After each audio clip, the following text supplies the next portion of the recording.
Hello and welcome to MZ Academy. I'm Moiz here, and today we're going to learn about the water cycle.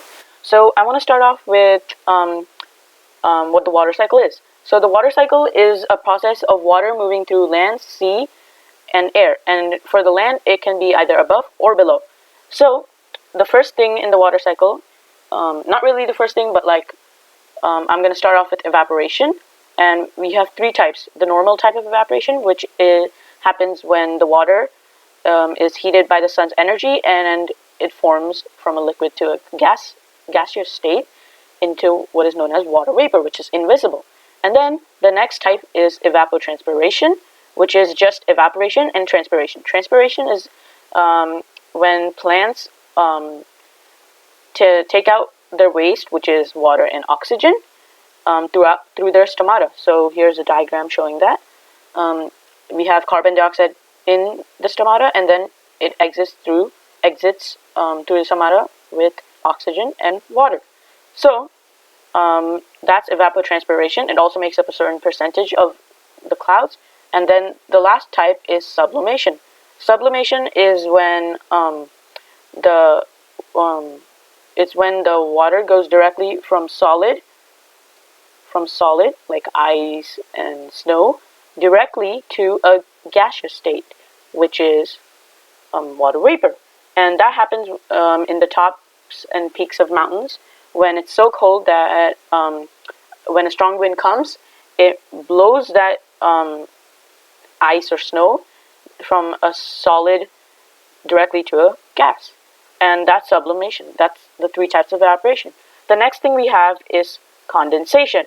So condensation is the process of which the water vapor and particles in the air, such as volcanic steam right here, and other dust particles, stick together to form clouds. And this only happens when the water vapor, which is hot, not that hot, but it's hot enough to be in a gaseous state, the water vapor cools down, which is usually by going higher into higher altitude, or when the ground cools and it forms fog or mist. So that's condensation. And after that, once clouds are formed, the wind usually carries them, which is known as transportation. And after that, the clouds continue gaining more and more water vapor and become large enough that it can gravity takes over and it cannot support itself, and it starts to precipitate. And there are also different types of precipitation, and it comes in two states: solid and liquid. Solid is ice, snow, sleet, and hail, and liquid is freezing rain and just rain. So that's those two are the types of precipitation.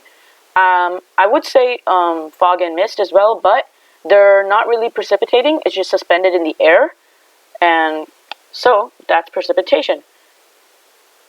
And after precipitation, we have something called snowmelt runoff, surface runoff, and infiltration. So infiltration is when it's precipitating, the water seeps into the ground until it reaches an aquifer, which is a groundwater storage unit.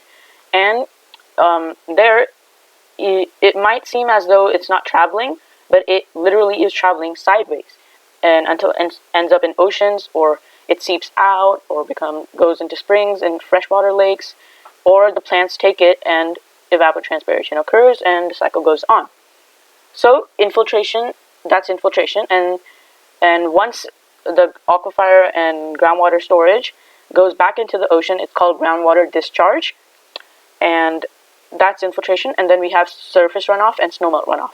So these two types of runoffs, this usually occurs when the soil is so saturated that it can not hold any more water, just like the clouds before it's precipitating, and it cannot hold any more water, so it creates a stream or something to end up in freshwater lakes or rivers or directly to the ocean.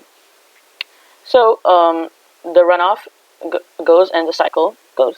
And snowmelt runoff usually occurs at the peaks during summer and the warmer seasons, and the snow melts and creates these lakes and rivers, and that also end up in oceans.